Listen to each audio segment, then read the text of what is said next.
What is GBBGNSSG? Well, we're about to find out. Welcome back to Techstination. I'm Fred Fishkin. Joining us is the creator of a new card game, Jessica. Hi, Jessica. Hello, Fred. Thank you for having me. I'm so excited to be here with you. Oh, it's a pleasure. Now, this is designed for screen-free family fun. It's a card game, as we said. So tell us about it. I think screens maybe had a role in how this came about. Well, a little bit, yes. So the game is called Good Guy, Bad Guy, Not So Smart Guy. We call it GGBG NSSG, which is kind of like the acronym for the guys. And it came about because my kid was taking my phone and taking some pictures. He would go and take a picture like this, and then another one like this. And then a third one like this. And then he'd come over and start scrolling each of the pictures saying, good guy, bad guy, not so smart guy. And that's how it began. That's how the idea of the game came about. So step us through the gameplay. This is designed for families and family fun. This is definitely designed for families. We the box says 7+, but we've actually seen kids that are 5 years old pick it up.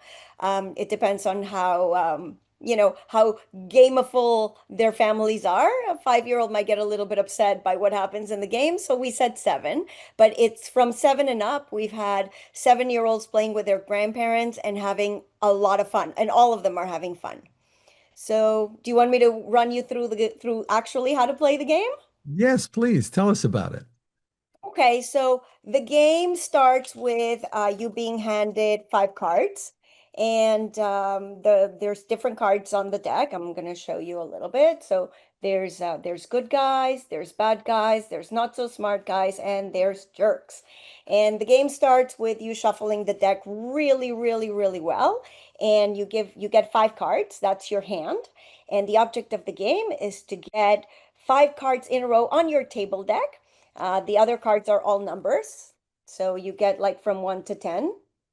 You get a bunch of cards that are 1 to 10s, and they look a little bit like this. We call them bots. And you have to get 5 bots in a row. And once you have the five in your hand, we start. It goes clockwise. Doesn't matter who starts. We don't really care. And then it just goes clockwise from there. And then I'm going to show you what each guy does, and then I'll tell you what you can do to get your 5 in a row. So the good guy cards are like these guys are wild cards. And so they act like a wild card. So if you're doing a sequence, let's say you put down a 1 and a 5, the the wild card, the good guy, might act as a 2, a 3, or a 4 in your sequence. And they basically, you name them, you can replace them. So once you call that name, that's what they are, unless they get snacked by a bad guy. And the bad guys snack cards from somebody else's table deck. So whoever has a sequence on their table, you can snag any number that you think would be helpful to your table deck, or just to prevent them from getting their 5 in a row. And so the bad guy allows you to take a card and you can use it on your table deck or bring it to your hand. And then you have the not so smart guy. And the not so smart guy allows you to take a card from somebody's hand. The only thing is, because he's not so smart, you can't really see their cards before you pick. You have to do it without looking and just trust your instincts. And finally, the jerk. And the jerk is a card that wipes out somebody's entire table deck. So they got to start over from scratch. Now, on the game, you can only do one action per turn, and there's only like 5 things that you can do at any point in the game. So the first one is you can put a number card, a bot, or a good guy on your table deck. The second thing you can do is give somebody a bad guy, a not so smart guy, or a jerk, and tell them the card is for them, and then follow the action of that guy.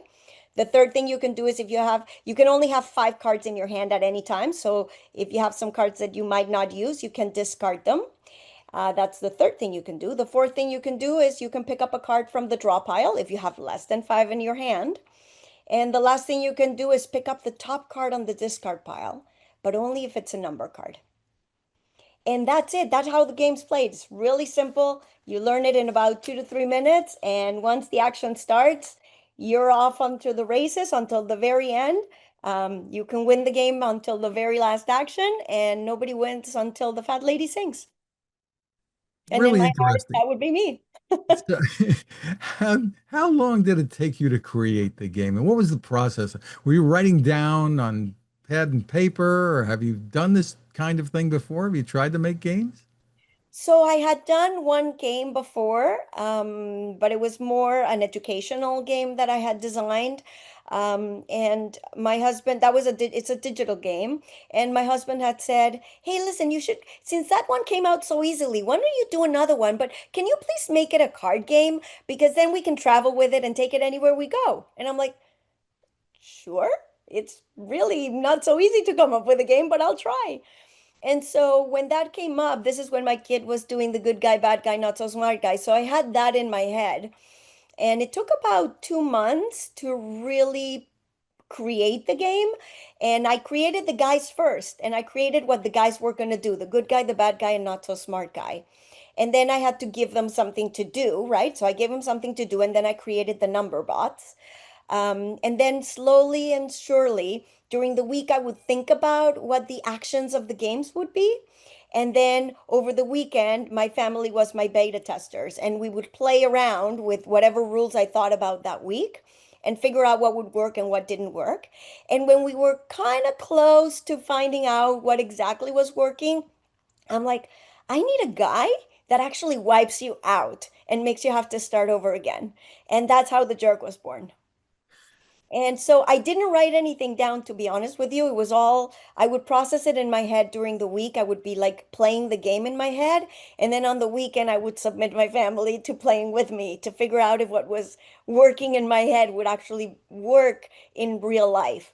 And then I had to figure out that there was a little bit of math involved to figure out how many cards of each guy and how many bots to put in so that it would play well and not be too easy or too hard, depending on the number of players. So there was a little bit of math involved there. And once that was figured out, then I got to, print my cards, and I would print them in blank cards. And we hired a designer to try and create the guys, and that didn't work out. And then we tried different things to make the guys happen because I had an idea in my head of what they should be like.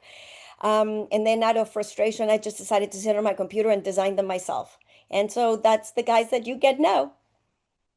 And they're nice and charming little creatures. Tell us a little bit about your background, if you don't mind. What enabled you to do this? Um, uh, I think it was a passion and preparation meeting opportunity, I guess. I'm not in a toy business. My background is in media. I worked in television, children's television for many years. I worked in animation for many years, and then I did a bunch of consulting and branding and marketing. But I have a love for gaming. When I was a child, my family would sit down every Sunday after we visited the grandparents, and we'd play games. And so learning how to play a game, learning how to be social in that way, learning how to be competitive but a sportsman, learning how to lose properly was something that I wanted to pass on to my kids. And so gaming has been a big part in my family. And when I decided to design this game, I thought, I want something that families can play together, that will bring families together, that has a lot of interaction, that's really unadulterated fun, but that I want there to be skill involved, like some strategy, but a little bit of luck, a little bit of strategy. And so I pulled from all the different games that I loved, the things that I loved the most, and I try to incorporate them into GGBG. And then I also studied a little bit of game theory, which I had studied a little bit as part of my MBA, but I did a little bit of a deeper dive into it to figure out what makes a good game. And so that's how it came about. Fascinating. So you've got quite a background to develop this, and I assume you're a bit of a puzzle person too. Love puzzles. Yes, definitely. So you've got it on the market now. Tell us about how people can get it. Okay, so here comes the shameless self-promotion. Thank you, Fred, for giving me this opportunity. You can get our game on our website at ggbgnssg.com, but most people are getting it on Amazon.